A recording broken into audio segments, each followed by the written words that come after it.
Well, good morning. Hope you're having a great start to your day. And looking forward to our little session together here as more folks come on. Okay, here we go. Kim, good morning. Mike and Andrea from Niagara Falls, and Jeanette. Bonjour. Rosa, good morning to you. You guys are wonderful for coming on, Nativity. And we appreciate it.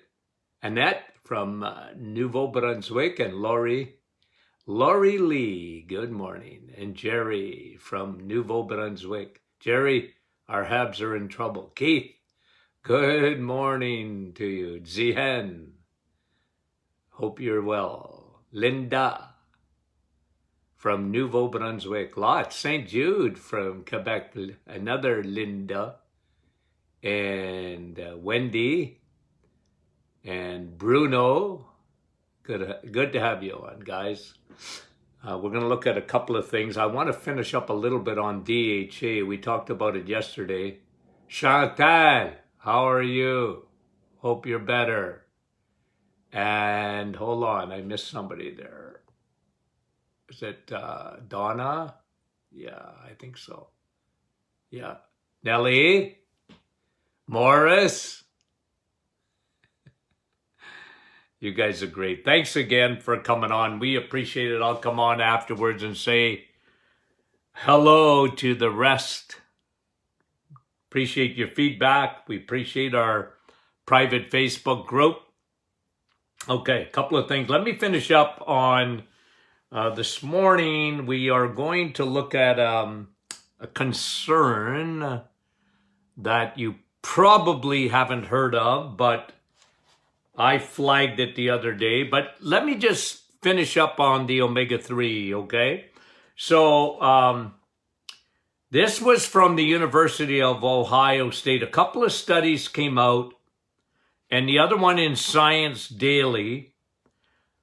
And just to reiterate, I broke this down yesterday about DHA, okay? Because there's DHA is found in the animal kingdom. It's the super part of your omega-3. All omega-3s are good, especially in this day and age where we eat so much, anything processed, anything cooked in vegetable oils or whatever, processed food is omega-6. And that imbalance between omega-6 and omega-3 is a huge concern. You know, if it's about 3-to-1, you're all right. It's 19-to-1, 21-to-1, 30-to-1. You know, depending on what statistics you read. And this creates a silent condition in the body that we call inflammation. And again, we've gone over this many a time. Inflammation is very destructive. It's usually silent because people think of inflammation, they think of joint pain or pain, and that's true. But this is the silent type, ones that are going around your heart and creating havoc within the blood vessels, brain, heart, and areas that, you know, you don't see. So you're not sure if something's going on. But, okay, so high doses of omega-3, DHA, lower your cortisol too. Now, this is brand new. And double protecting against stress. This is, again, the omega-3 DHA, okay, specifically for DHA, 33% lower inflammation markers. So that would be your C-reactive protein. That's what they tested.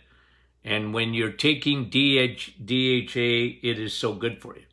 Here's another one that came out. And again, I won't spend a lot of time. But in pregnancy, 1,000 milligrams or a gram of DHA. So read your labels, guys. Okay, we have a high DHA. And for 2 capsules, we have almost 3 grams of it in our high DHA. It's very potent. But this study is saying in pregnancy, and this is what, so often that I was asked, okay, what should I do? I'm pregnant.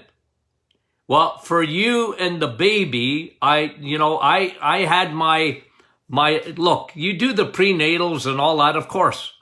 But I was talking about what you should do or get your daughters to do or your granddaughters to do if they're pregnant. High DHA. Why? It protects the baby. Here's what the study says. That was 1 gram of it. And I recommend 3 or 4 grams during pregnancy. Decrease in preterm births. So if their DHA level is higher, baby comes to full term more often than not. And better cognitive. Of course, it protects the brain. Remember, I showed you, okay? I showed you this little picture of fat. Here's a pound of fat, by the way, okay? But your brain, that's what your brain looks like. It's fat, and especially DHA. Okay, so better cognitive, and it also protects against, you see, stress, cortisol, increases your inflammation because you're in the fight or flight. DHA lowers that inflammation, okay? So that was just to finish up on the DHA of yesterday. But today I want to talk to you about a new problem, okay? And I'm just going to read it to you. Get it up here on my iPad. Okay, so this is out of Scientific American, okay? scientificamerican.com. Deadly fungi are the newest emerging microbe threat all over the world. Deadly fungi, fungus, yeast are the newest emerging microbe threat all over the world, okay? So this came out,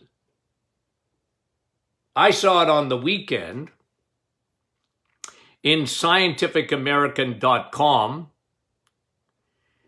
And here's what they're saying, okay? Because they did this based on something that was coming out of India. Okay, so this study is saying generally, let me fill in the blanks a little bit. You and I have discussed this many, many, many a time. The greatest discovery in medicine, I believe in the history of medicine, is the antibiotic. The greatest discovery in medicine, in my opinion. And the problem is with antibiotics is it wipes out bacteria strains. And I've said this to you before, some of them never recover, never come back. As a matter of fact, this was another headline. Let me get it for you. And I'm going to tie these things together. Hold on, let me just get it. It's kind of a funny headline, but, oh, here it is. Okay, this was in the sciencemagazine.org. Okay, because everything's online now. You don't have to read the magazines, but I have a service that gives me all of these things online. Now listen to this headline, okay? Please. Piles of ancient poop.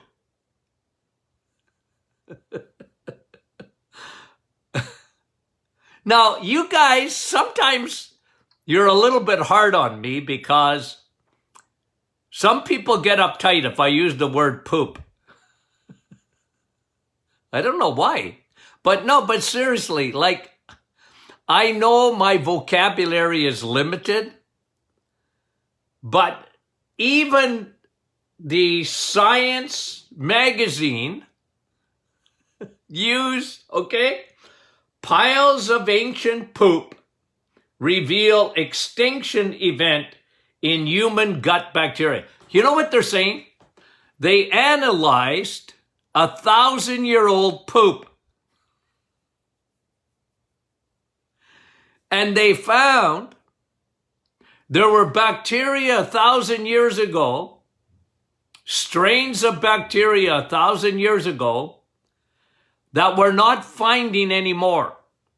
It's like the dinosaur. They're extinct. They've been wiped out. And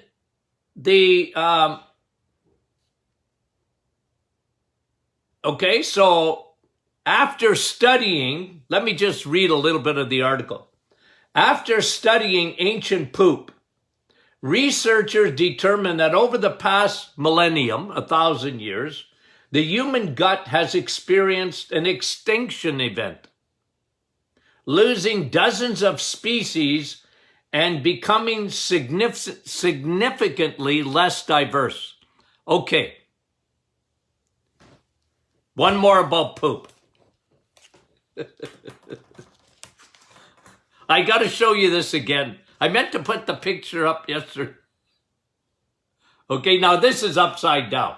But here's a pile of senior citizens, okay? It's a birthday card. Okay, and I saw it the other day in the grocery store because that's the only place you can go, okay?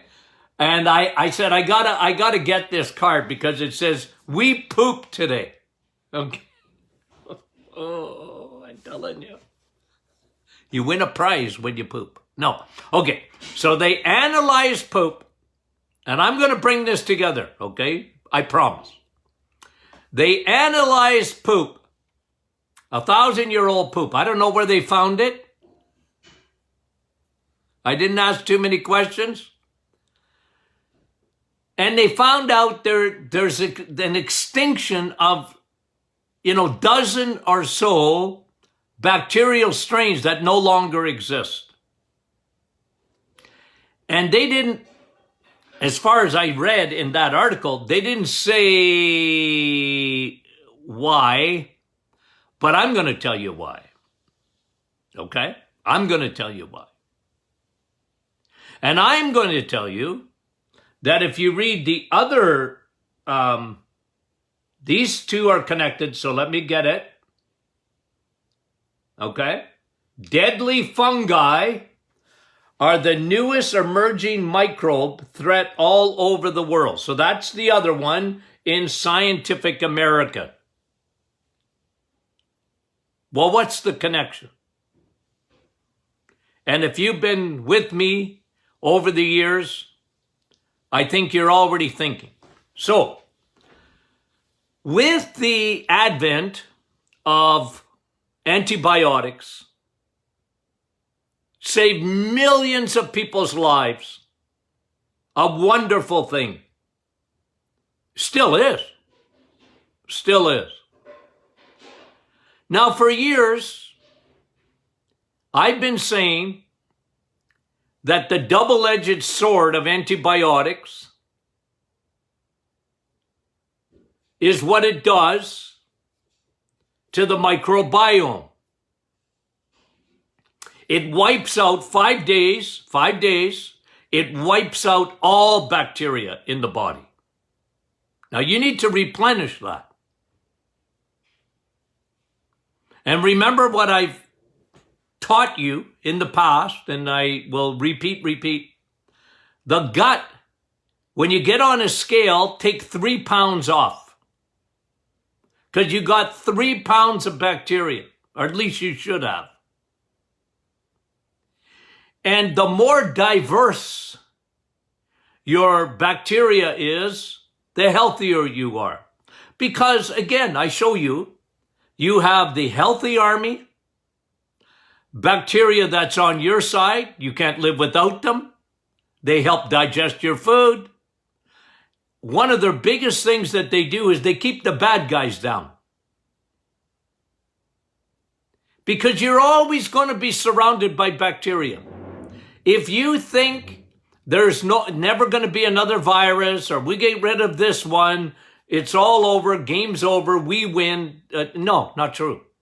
There'll always be more viruses, always be more bacteria. But your body is made, wonderfully made, incredible. Guys, we didn't even know this in the 1970s. We didn't know hardly anything about the microbiome. Today, it's probably the most fascinating part of medicine. And it is at the root. You guys know me. There are 3 roots of all disease. 3 roots of all disease. Insulin, leaky gut, that's bacteria. The war that goes on within. And number 3, oxidative damage. We're rusting out. I don't care who you are. You're rusting out. You just don't want it to happen quickly. That's involved in heart disease, cancer, diabetes, whatever. And so is leaky gut and elevated insulin. So there's a war going on. They learned something in India, because if you live in Canada, if you're in the States, you might not have heard this because you're not talking about COVID like you used to. But in Canada, we've been told there's an Indian variant. Right? It's in the news. It's a variant of the COVID. It's in Canada. Now, I don't want to get into the politics of that, only to mention that what is coming out of India is very important. And it sort of snuck under the radar because if I didn't see this article,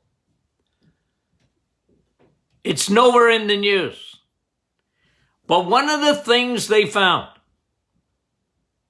in India, when people were getting sick from the virus, is what they were really getting sick of was not so much the virus as fungus.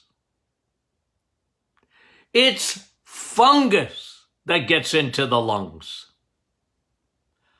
And fungi are very destructive. And they are resistant. Because when, you present yourself, think of it. Let's say you get a virus or whatever, you go to emergency. Even if it's a virus, because of secondary complications, most of the time, almost invariably, you will be given antibiotics as a preventative thing for secondary infections. So you don't get sepsis or whatever, okay? You just understand that's just the way it is. The problem is,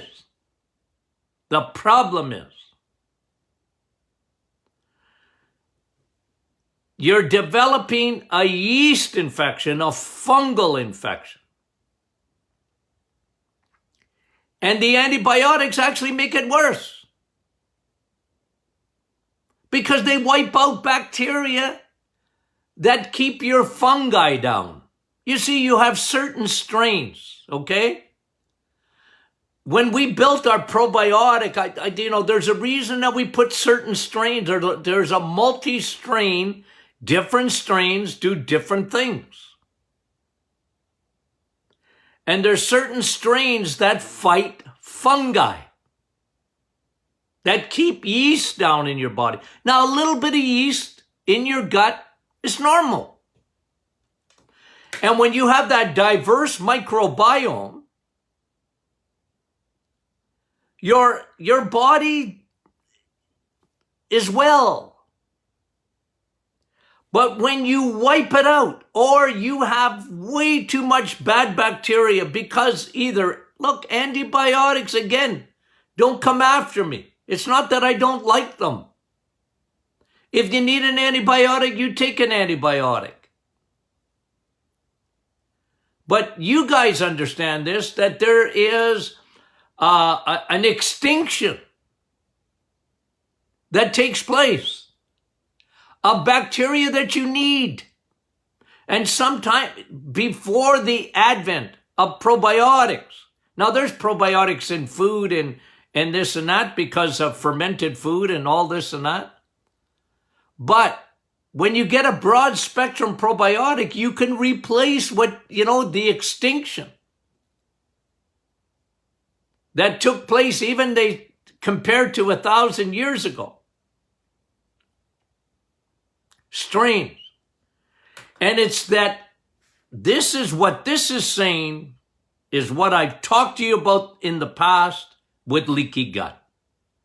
As a matter of fact, you and I come up with a new term. Not small intestine bacterial overgrowth, SIBO. We renamed it by a vote.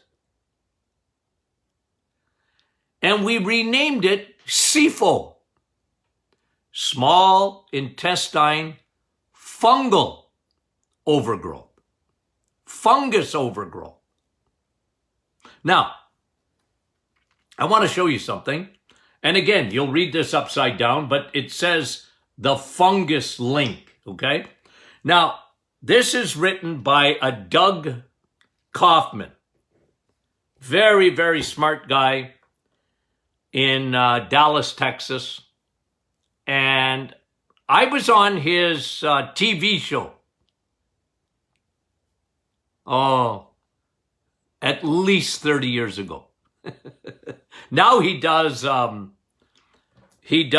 think he has a YouTube show. And I like him because, even back then, the reason he invited me on is because I wrote a book on chronic fatigue syndrome. And I went to Dallas, Texas. I did some radio shows, and I had a publicist at the time, and they hooked me up with TV shows and radio shows. I did hundreds and hundreds and hundreds of interviews for that book, Chronic Fatigue Syndrome, because it was one of the first books out on chronic fatigue and fibromyalgia. Okay? I have a picture of it back there in behind me on my bookshelf. Okay? I don't even think I have. Do I have the actual first one? I have it in French. Okay? So I'll show it to you here. I published it in Quebec. So that's the book. Okay? This was published in French. Okay? But I don't even think I have a copy of I just have a picture of it. But anyway, I went to Dallas, and like I said, I did a few radio shows, and one of the TV shows that I was booked on was with Doug Kaufman, who is the author of The Fungus Link, okay, this book here. And it was interesting because I had talked about the link of fungus or candida to chronic fatigue. And little did I realize that when I met Doug Kaufman, he was one of the primary researchers on fungal infections. So that's why he had me on the show, to talk about chronic fatigue.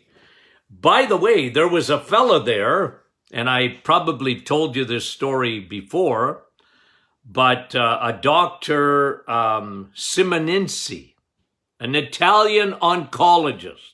You can Google it. And he talked about all cancers all cancers are fungus-based. Because he was an oncologist and a pathologist. And any time that the lab would see breast cancer, for example, or another type of tumor, he would see fungal at the root of it. Now, it never caught on because this is going back well over 30 years ago. It never caught on. I mean, people that, he wrote a book and, he was popular a bit, but medicine, nah. And he was saying, okay, I'm just telling you what he was saying on that show, is that you got to kill that fungus. You can't fight cancer, according to Dr. Simoninsi, unless you kill the candida, kill the fungus, Candida albicans. Now, what's happening in India, according to the Science magazine, is not so much the virus, it is the presence of a fungal infection that gets especially into the lungs, and it's called mucormycosis. Diagnosis, mucormycosis. Fungal, big word. Medicine always loves to couch things in big words, but I'll make it simple. Fungal infection in the lungs. Deadly. Deadly. Fungus can be very deadly, guys. I want to, and again, if you listen to all of my podcasts, you could find this somewhere in the, I don't know how many podcasts we've done now, but I told this story before, but I think it bears repeating because it was something very personal with me. I had a patient come in. This is 20 years ago at least, okay? And young man, the parents asked me to see this patient. They were good patients of mine, and I was happy to see him. He'd just come out of the hospital, and he was very unwell. And I think if you know me enough, you come into my office, I'm going to ask you, it's the 50 questions, okay? Not only do you fill out a questionnaire, but you get 50 questions from me. And I remember this like it was yesterday, and I mean it. This young guy, 25, I think, years old, very unwell, still unwell, just come out of the hospital, spent a week in the hospital. And I was asking him questions like, okay, what happened? How did this start? And tell me what you're feeling. And I was, to say the word stumped, I'm not going to say stumped. I just was perplexed. He had gotten intravenous antibiotics at the hospital because he went in there with not even a fever. It was just that his lungs were unwell. They thought maybe he had pneumonia. And a week after, they discharged him. And I saw him one day, and I told him that this was just my opinion because I couldn't prove it. I did a live blood test, and I saw a lot of fungus, a lot of yeast in his blood. And I said to him, I think you have a fungal infection. And it's advanced, And I think you ought to go back to the hospital. I actually wrote him a little note. I think it's fungus. Listen, I can't do the test that they do. And you know what? That guy died within a week of me seeing him. Went back to the hospital. They agreed that he had a fungal infection, but he died. It was too advanced. Now, I tell you the story to tell you how serious fungal infections are. And they're saying, okay, let me read you the headline again. Deadly fungi are the newest emerging microbe. Let me just read it again, finish it. Okay. Deadly fungi are the newest emerging microbe threat all over the world. There are doctors who are screaming, it's not bacteria, it's not viruses, it's fungus.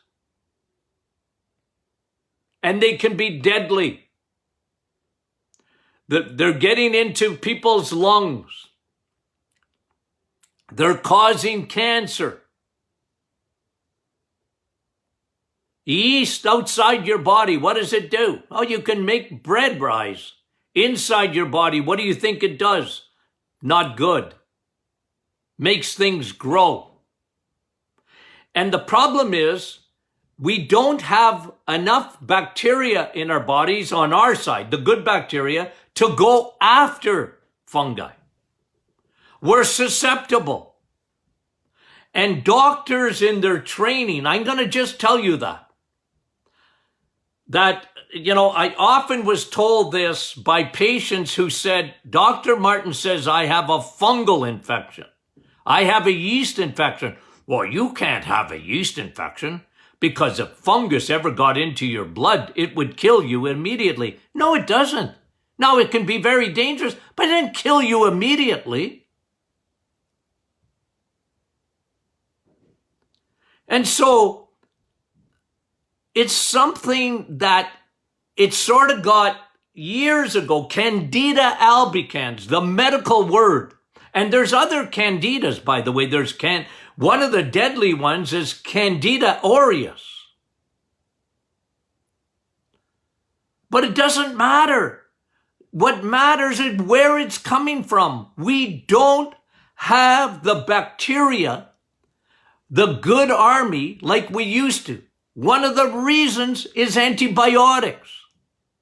The very same thing that saves our lives can kill us in the long run. I've said it. What have I said about autism?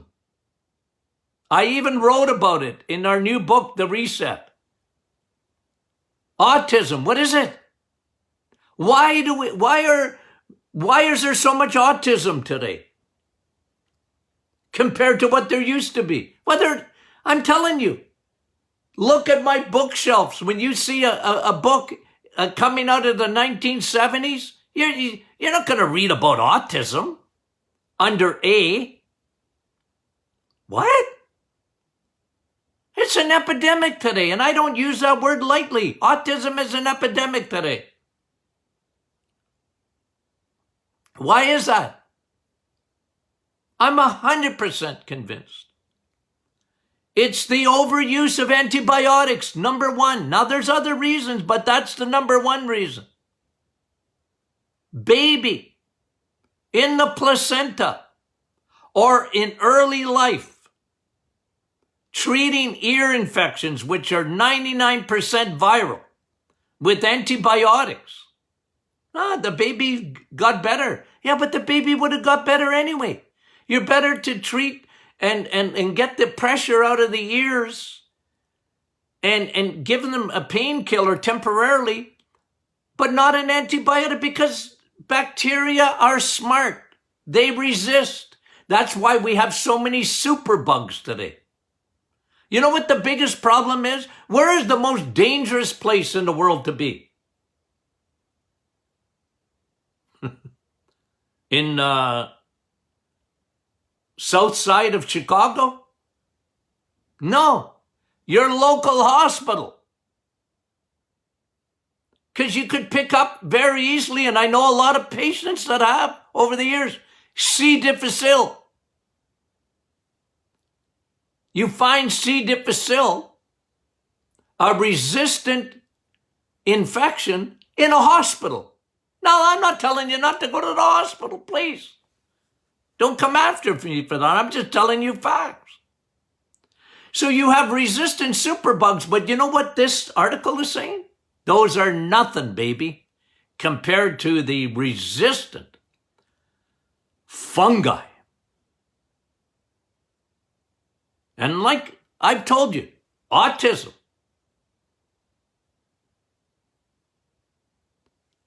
Parkinson's, MS,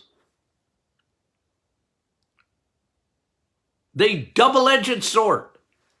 Because you get fungus that travels to the brain. This is what they found. And doctors, they don't even want to talk about it, generally. When they do Parkinson's, they do an autopsy on a Parkinson's patient, they're finding yeast or fungus in the brain. It's growing like weeds. And guess what? One of the biggest factors is not only antibiotics, it's sugar. It's sugar. You're feeding the bears. It's one of the reasons that, because we're looking for love in all the wrong places. When we look at cancer, whatever, a cancer patient never should touch sugar the rest of their life. Not even an ounce of it. You're feeding the bears. Fungus needs sugar.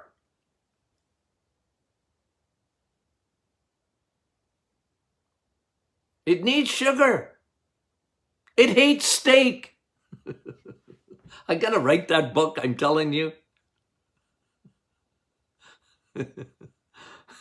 It needs vitamin S. It hates vitamin S. Fungus hates steak, loves sugar. And it's the reason today you're getting these emerging microbes, fungi, deadly. Now in India, of course, there's mold, and you know what I mean? Of course, I get that. I've often talked about that. That even in chronic fatigue and fibromyalgia, that's why I got invited onto Dr. Kaufman's show. Because I was talking about exposure to mold, even in those days. And how that suppresses your immune system, and it can be deadly, gets into the lungs, and you know how often I diagnosed that over the years? Have you been see, with the kid, okay, I didn't tell you the whole story. The kid, I asked him, have you been exposed to mold? Well, he said, well, I was painting a dock and I scraped. There was mold on a dock. This is about 2 weeks before. He inhaled black mold into his lungs. I think if they'd have asked him enough questions in the emergency department at the hospital, this again, like I said, this is 20 years ago. It was one of my questions. Have you been exposed to mold? Yeah, he said, you know what? Come to think of it, black mold can be deadly. Fungus, that's what it is. And a lot of times we don't even know it. We don't know it. But our immune system is built, if we just help it, to fight these things. Anyway, interesting, isn't it? At least I find it fascinating.